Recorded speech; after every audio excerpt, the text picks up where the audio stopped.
नमस्कार दोस्तों, आज पटना में प्रशांत किशोर के साथ पूरे बिहार के डॉक्टर लोग और साथ ही साथ जिला पंचायत के लोग प्रशांत किशोर के साथ मीटिंग किया, जिसमें बिहार के ऊपर स्वास्थ्य के ऊपर बहुत अहम बातचीत हुआ। तो आप लोग वीडियो को लास्ट तक जरूर देखें। फिर से सबका धन्यवाद कि आप समय निकाल कर आए हैं। जितने भी आपने सवाल किए हैं वैलिड सवाल है, आपके डाउट्स, आपकी शंकाएं सब वैलिड ही है। किसी ने कहा कि आप तो पहले सब दल को जिताए हैं तो आप पर भरोसा क्यों करें। कोई कह रहा है कि अरविंद केजरीवाल ठगा है तो अब आपको क्यों फिर से मौका दें। डॉक्टर साहब ने तो पूरा 77 से पूरा हिस्ट्री ही पढ़ के बताया। 77 से 47 से तो ज़्यादा आप राजनीति का आपको आइडिया नहीं है। मेरे भाई, कम से कम खुशी की बात यह है कि आप में इतनी चेतना बची हुई है, इतना हिम्मत बचा हुआ है कि आप आकर कुछ समाज या अपने विषय में कुछ बोल पा रहे हैं। जनसुराज की सबसे बड़ी ताकत, सफलता यही है कि इतने अपने आप को प्रबुद्ध कहने वाले लोग एक क्वासाई पॉलिटिकल प्लेटफॉर्म पर आकर बैठे हुए हैं। न तो नेता और को तो देख के आप पहले डर के भागते हैं कि चंदा उंदा लेगा, क्या करेगा क्या नहीं करेगा। आप यहाँ आए हुए हैं और इस घबराहट में नहीं है कि आपसे कोई कुछ ले लेगा, और आपकी हिम्मत हो रही है कि आप खड़ा होकर सवाल पूछ रहे हैं। ये जनसुराज की पहली ताकत और सफलता है। आप जितने यहाँ डॉक्टर सज्जन बैठे हुए हैं, जिन्होंने पूछा कि स्वास्थ्य व्यवस्था को आप कैसे सुधारिएगा, आप लोगों में कई लोगों को अपने अपने स्वास्थ्य मंत्रियों से भी मिलने का अवसर मिला होगा। उनसे कभी ये नहीं पूछे होंगे, क्योंकि बिहार सरकार में स्वास्थ्य विभाग का एक ही कार्यक्रम है, पता करो कौन डॉक्टर का सबसे ज्यादा प्रैक्टिस चलता है, उसका ट्रांसफर करो और उससे बदले में पैसा का उपाय करो। लेकिन आप में से किसी भी डॉक्टर ने आज तक ये हिम्मत नहीं की होगी कि जाकर पूछे स्वास्थ्य मंत्री से, जिसको आप वोट दबाते रहे हैं, कि भैया ये आप स्वास्थ्य सुधारने के लिए क्या करेंगे। पीछे सज्जन ने हमसे माल न्यूट्रिशन की भी बात पूछी है, अलग अलग आपने सवाल किया है, तो आप उन सवालों पर आएंगे, एक एक सवाल का जवाब भी देंगे।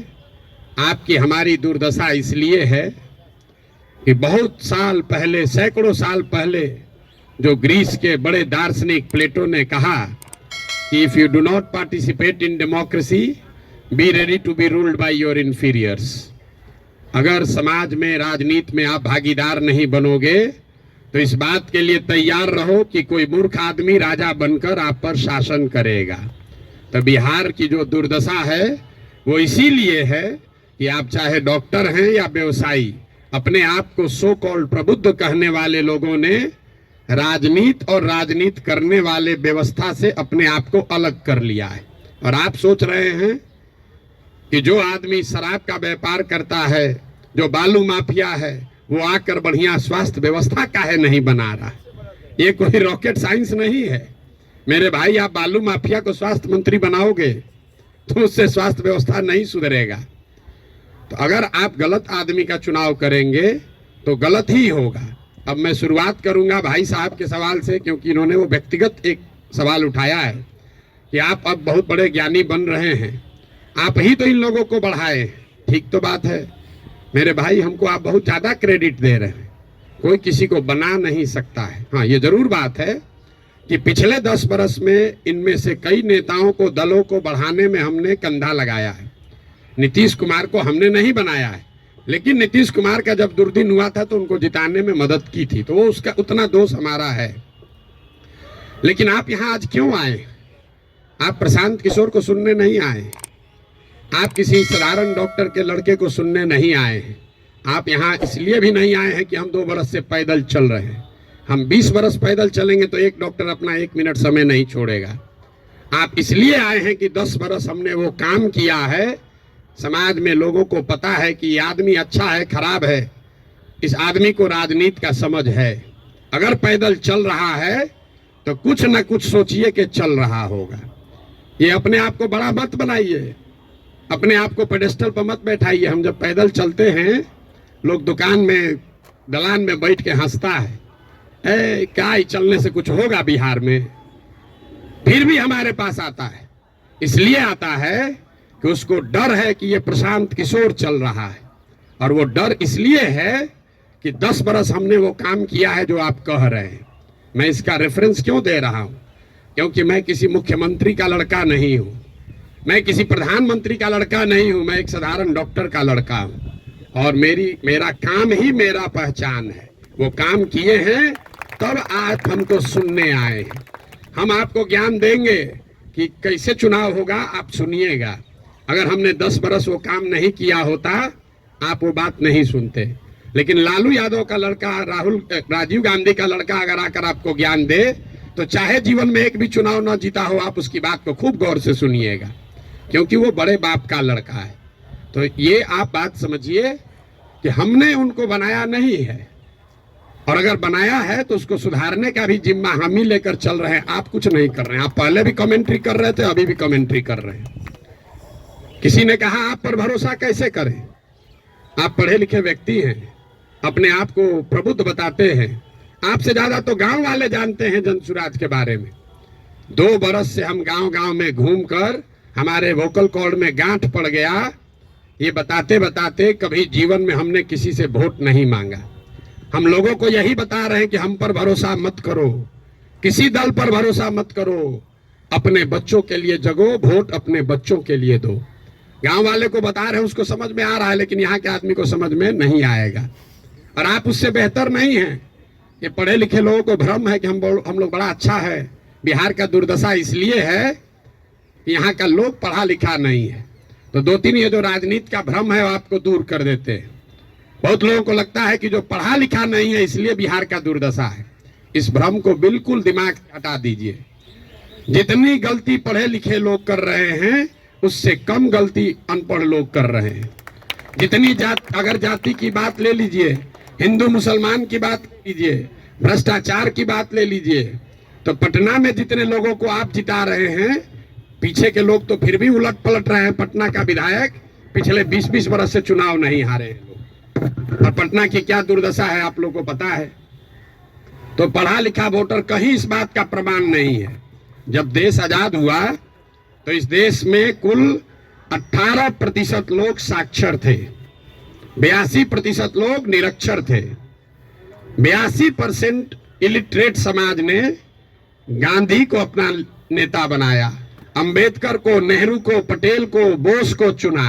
आज पेपर पे बिहार में 77% लोग पढ़े लिखे हैं, और आपने पिछले 30 बरस में किसको नेता बनाया है ये आपको हमको बेहतर पता है।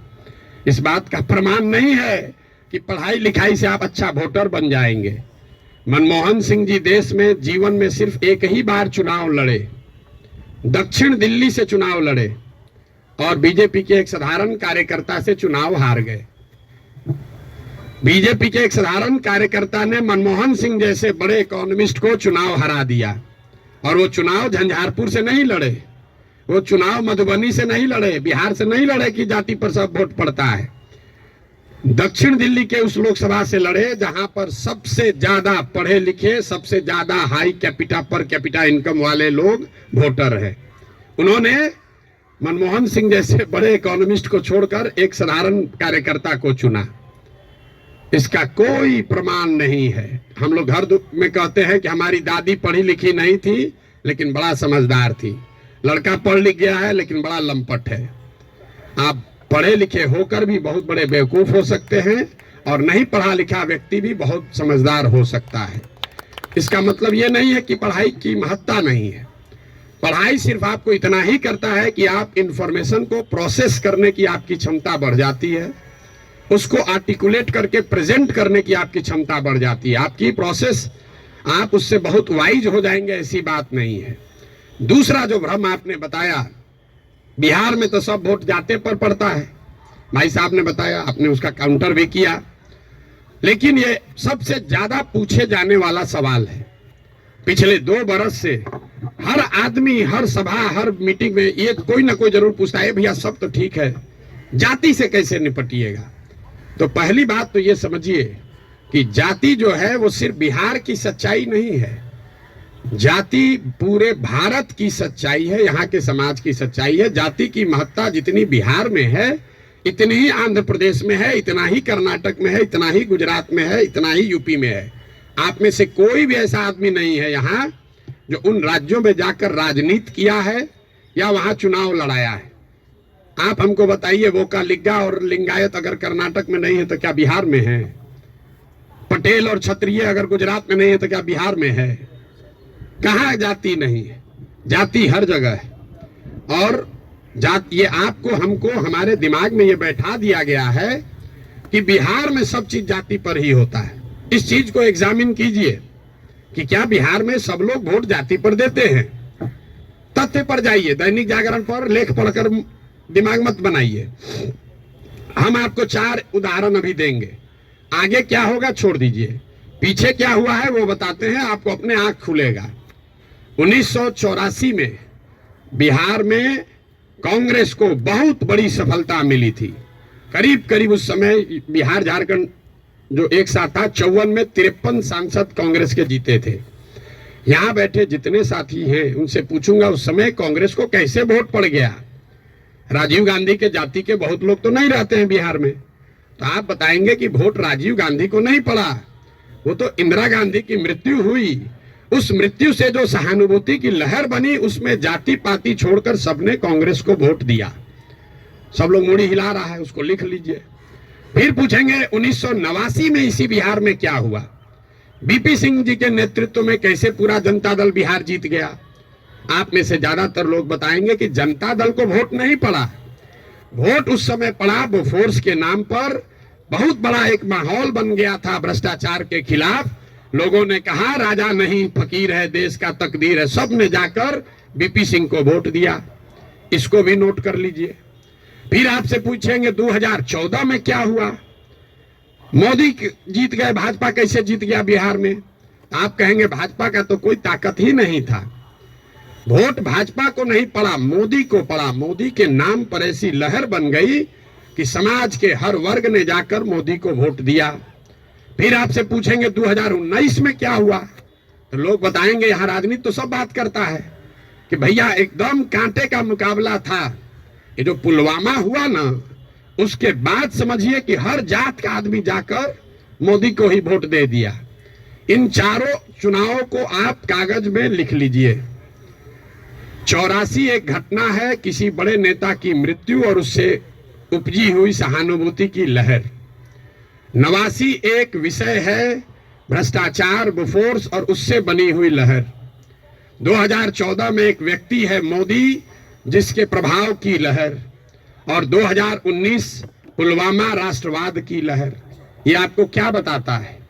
अगर कोई व्यक्ति, अगर कोई विषय, अगर कोई घटना, अगर कोई विचारधारा समाज के इमेजिनेशन को कैप्चर कर ले, तो समाज में ये ताकत है कि वो जातियों से ऊपर उठकर वोट करता रहा है। आगे करेगा कि नहीं छोड़ दीजिए, करता रहा है।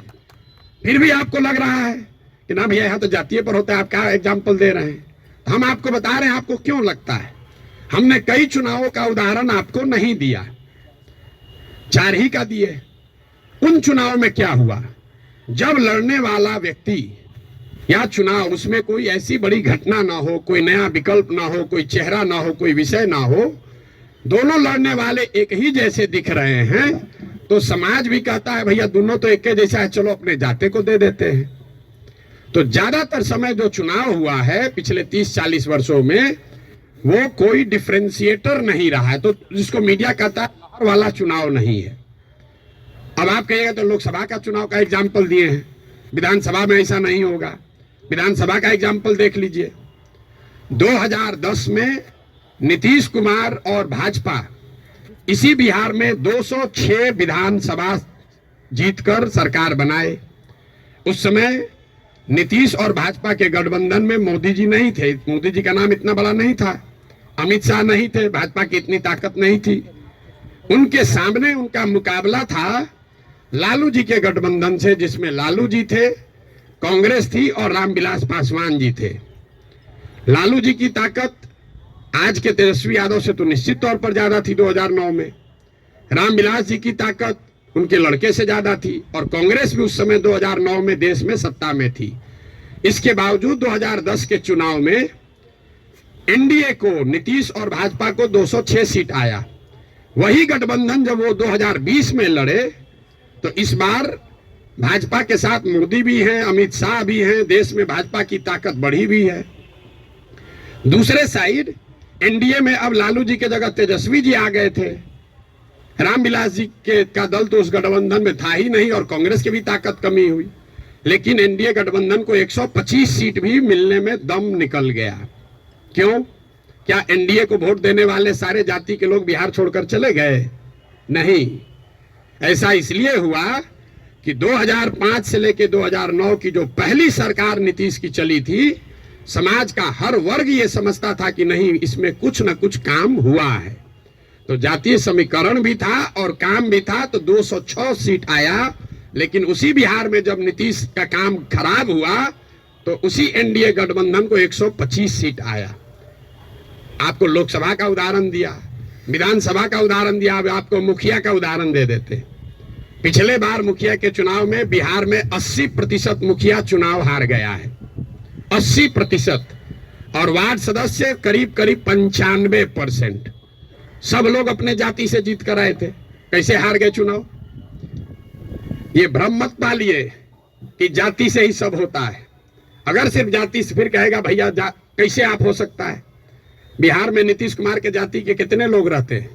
2-2.5% रहते होंगे। लालू जी के जाति के कितने लोग रहते हैं? 15% लोग रहते हैं। आप पूरे भारतवर्ष में जो कहीं भी जहां भी मुख्यमंत्री है, आंख बंद करके जाके देख लीजिएगा, कोई भी ऐसा आदमी किसी राज्य में मुख्यमंत्री नहीं है जो वहां के जाति की, जिसके जाति की संख्या सबसे ज्यादा है। ये उल्टा चलता है। ये आपको हमको लगता है कि जिसका जाति संख्या ज्यादा रहेगा मुख्यमंत्री बन जाएगा। जिसकी जाति की संख्या सबसे ज्यादा हो, उस जाति के आदमी को राज्य जीतना करीब करीब इम्पॉसिबल है, नहीं जीत सकता है। क्योंकि उस जाति से दूसरे समाज के लोग डरते हैं। वो सोचता है ये आएगा तो सब कब्जा कर लेगा, तो उसके खिलाफ कंसोलिडेशन भी होता है। आप यही नहीं, बंगाल देख लीजिए, यूपी देख लीजिए, तेलंगाना देख लीजिए, आंध्र देख लीजिए। आंध्र प्रदेश में भी नायडू जीत कर आए, कंबा कम्युनिटी के हैं, उसकी जाति की संख्या 6% है। बगल में योगी जी हैं, राजपूतों की संख्या 4% है। उसके बगल में मध्य प्रदेश में यादव जी हैं, उनकी संख्या 5% से कम है। राजस्थान देख लीजिए, आप कहिए वो तो भाजपा का है, जितना रीजनल पार्टी है सबका उठाकर देख लीजिए, कहीं पर भी जिस जाति की संख्या सबसे ज्यादा है उसका नेता मुख्यमंत्री नहीं है। अब फिर यहाँ गलथेथाई का आदत है, कहेगा ना नीतीश तो पिछड़ा का नेता है। तो भाई अगर कोई नीतीश जी पिछड़ा का समीकरण गोलबंदी कर सकते हैं तो आप भी कर सकते हैं। आपको कौन रोका है? किसने रोका है कि कुशवाहा का जाति का कोई नहीं कर सकता है, या कोई ब्राह्मण नहीं कर सकता है, कोई राजपूत नहीं कर सकता है? भाई अगर कुर्मी समाज का आदमी कर सकता है तो कोई मुसहर भी कर सकता है, कोई कुशवाहा भी कर सकता है, कोई राजपूत भी कर सकता है। आप में वो क्षमता होनी चाहिए, वो प्रयास करने की का मादा होना चाहिए। जाति का भ्रम मत पालिए। और अंतिम बात, मान लीजिए एक बार कि आपको बात मान भी ले कि जाति बड़ा महत्वपूर्ण है, तो जिसको भी राजनीति के जरिए समाज का अगुवा बनना है, उसके पास ये विकल्प नहीं है कि समाज में सब सुधर जाएगा तब हम आएंगे। सब आदमी कहता भैया करना तो चाहते हैं लेकिन बिहार में जातिवाद बड़ा है। अरे भाई, तो जब जातिवाद खत्म हो जाओगे तब राजनीति करने आओगे, तो ना जाति कभी खत्म होगा ना कभी आओगे। और अगर खत्म हो ही जाए, अगर भ्रष्टाचार खत्म हो जाए, जातिवाद खत्म हो जाए, बाहुबल खत्म हो जाए, तो आपके हमारे आने की जरूरत क्या है? जो खत्म किया है उसी को आगे रहना चाहिए। आपकी हमारी जरूरत तभी तो है। राजनीतिक अगुवा जिसको बनना है उसको समाज की कमजोरी और उसकी ताकत के रहते हुए ही उसका अगुवाई करना है। आप उससे अलग नहीं हट सकते। किसी ने भ्रष्टाचार की बात कही, भ्रष्टाचार पर आपका क्या प्रोग्राम है? कोई प्रोग्राम नहीं। भ्रष्टाचार तब सुधरेगा जब आप और हम भ्रष्टाचार कम करेंगे। हम हर गांव में कहते हैं कि जिस गांव में हम 5000 गांव में पैदल गए, गांव में सबसे पहले हल्ला कौन करता है कि बड़ा भ्रष्टाचार है, मुखिया चोरी कर रहा है, नाली गली नहीं बना रहा है, राशन कार्ड में पैसा ले रहा है, इंदिरा आवास में 20,000 लग रहा है, दाखिल खारिज में 10-15 हजार रुपया लग रहा है। वही आदमी करता है जो 2 बरिस पहले मुखिया के चुनाव में 500 रुपया लेकर वोट दिया है।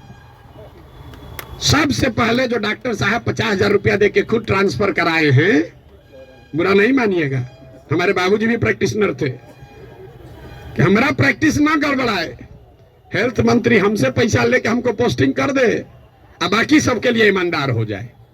कैसे संभव है रे भाई, कैसे संभव है?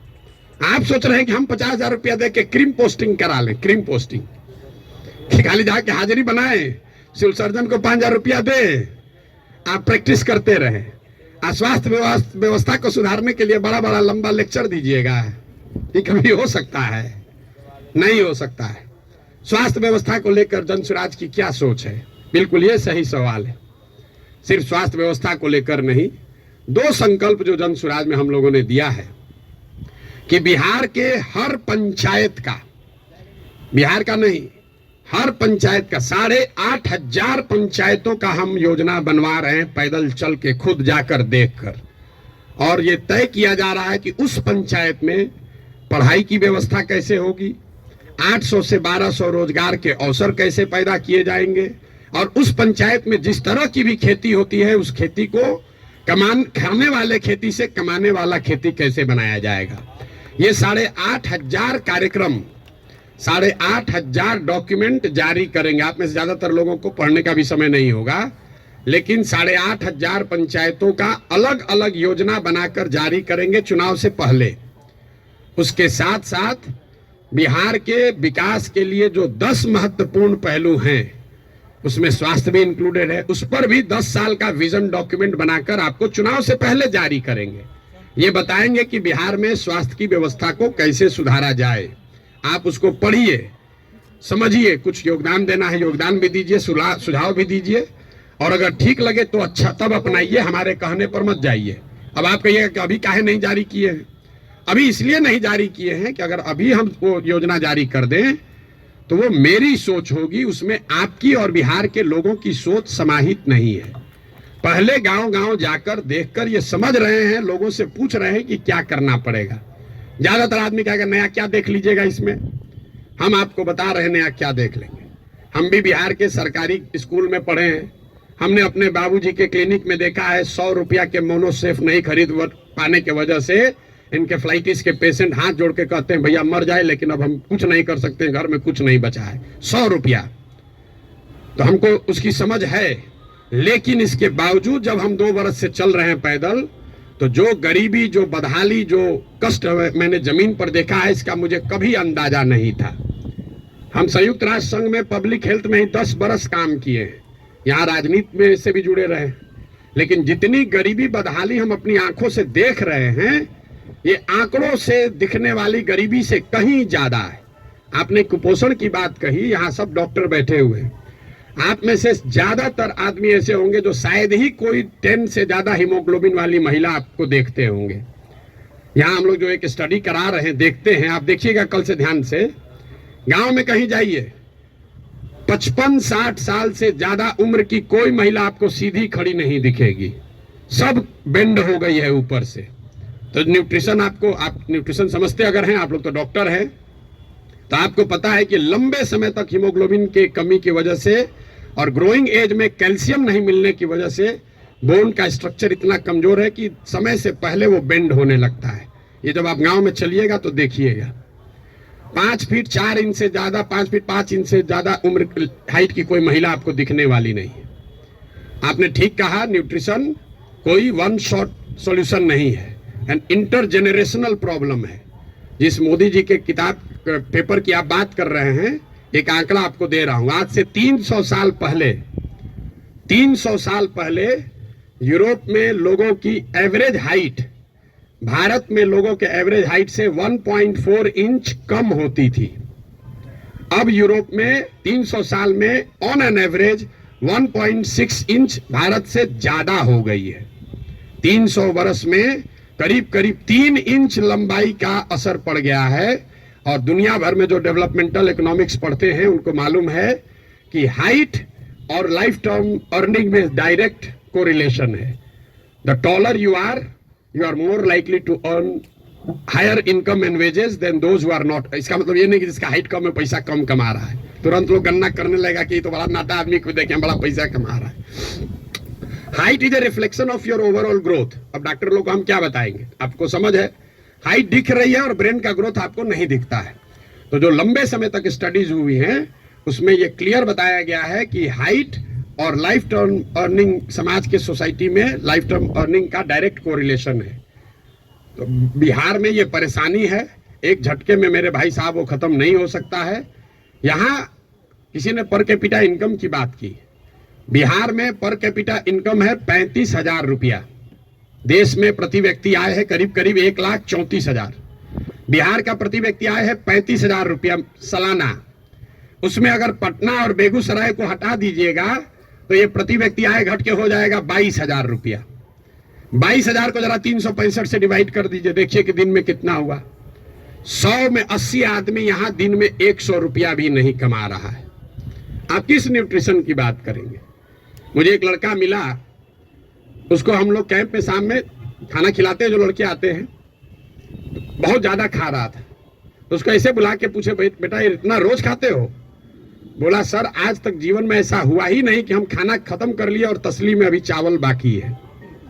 आज तक ऐसा जीवन में नहीं हुआ कि हमारा पेट भर गया हो और चावल अभी तसली में बाकी है। जो जितना खाना है उसी से पेट भरना है। आप न्यूट्रिशन की क्या बात करेंगे? इन बातों की चर्चा आपने ठीक कहा जनसुराज में नहीं करते। क्या करें? उसको जो सीधी बात बता रहे हैं कि 100 रुपया नहीं कमा रहे हो, ये समझे में नहीं आ रहा है, तो उसको कैल्शियम और हेमोग्लोबिन का कमी बताएंगे तो उसको बुझाएगा। हमको उसको उस भाषा में समझाना है जो उसको समझ में आए।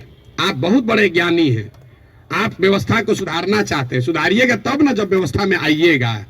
तो व्यवस्था में आने के लिए आपको उस भाषा का, उस विषय का, उस तरीके का इस्तेमाल करना है ताकि आप व्यवस्था में चुनकर आए, तभी तो ये बनेगी बात।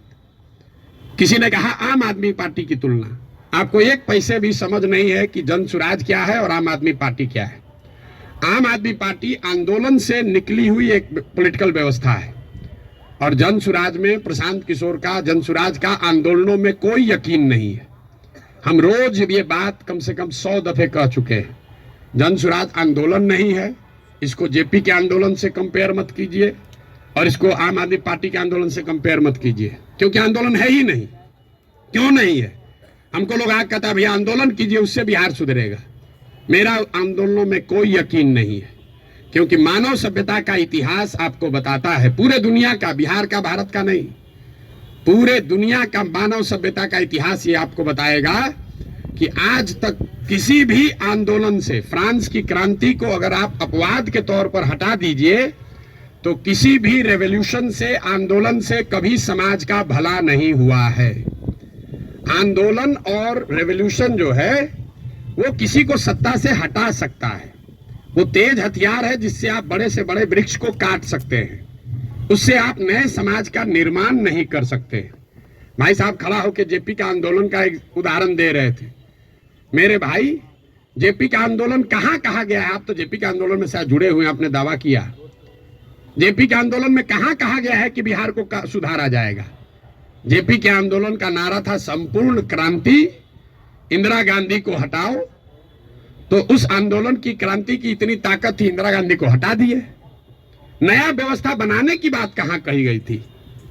अरविंद केजरीवाल या आम आदमी पार्टी ने नई व्यवस्था की बात कहां कही? उन्होंने कहा भ्रष्टाचार हटाओ। हम तो नहीं कह रहे भ्रष्टाचार हटाओ, क्योंकि दुनिया में कहीं इसका कोई प्रमाण नहीं है कि कोई एक कानून बनाकर आप भ्रष्टाचार खत्म कर देंगे। ये तो सतत प्रक्रिया है।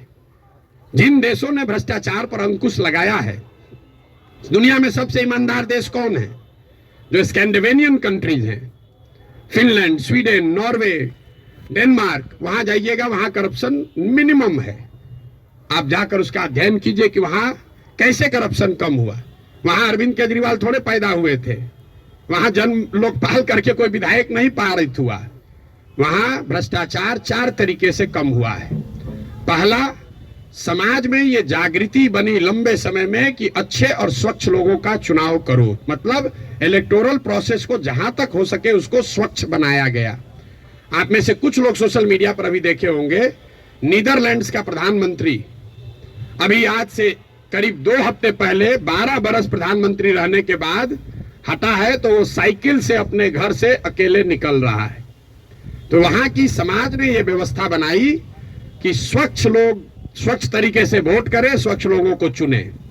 दूसरा उन्होंने क्या किया, उन्होंने बहुत बड़े स्तर पर जन भागीदारी लोकतंत्र को समाज में उतारा। सिर्फ सरकार चुनने की व्यवस्था को लोकतंत्र नहीं बनाया, जो सरकार के नीतिगत फैसले हैं उसमें समाज की भागीदारी करी। और चौथा, बहुत बड़े स्तर पर टेक्नोलॉजी का इस्तेमाल हुआ है। आप लोग जितने लोग आए हैं, ज्यादातर लोग नल जल योजना के बारे में सुने समझे होंगे, बहुत यहाँ ब्यूरोक्रेट लोग भी बैठे हुए हैं। नल जल योजना में अभी तक सरकार यही चक्कर में बहस में पड़ी है कि वहां चल रहा है कि नहीं चल रहा है। 25,000 करोड़ रुपया खर्चा हो गया। उसी सरकार में स्मार्ट मीटर लगाकर लोगों को यह पता है कि बिजली कितना कंज्यूम हो रहा है, लेकिन नल जल में अगर स्मार्ट मीटर लगाया होता तो कम से कम इतना तो पता चलता कि जो पानी चल रहा है कि नहीं चल रहा है। 25,000 करोड़ रुपया खर्चा कर दिया, लेकिन पानी को निकलने, मापने, उस पर बिल करने का कोई टेक्नोलॉजिकल सॉल्यूशन नहीं ढूंढा। तो ये चार चीजें जो हैं उसको करके भ्रष्टाचार पर अंकुश लगाया जा सकता है। लोकतांत्रिक व्यवस्था को जहां तक हो सके उसको भ्रष्ट लोग और भ्रष्ट पैसे से बचाया जाए। दूसरा, जनता को नीतिगत मामलों में शामिल किया जाए। तीसरा, उनको भागीदार बनाया जाए, सरकारी सत्ता और संसाधन का विकेंद्रीकरण हो। और चौथा, बड़े पैमाने पर टेक्नोलॉजी का प्रयोग हो। अगर ये चारों का इस्तेमाल करेंगे तो भ्रष्टाचार पर अंकुश लगाया जा सकता है।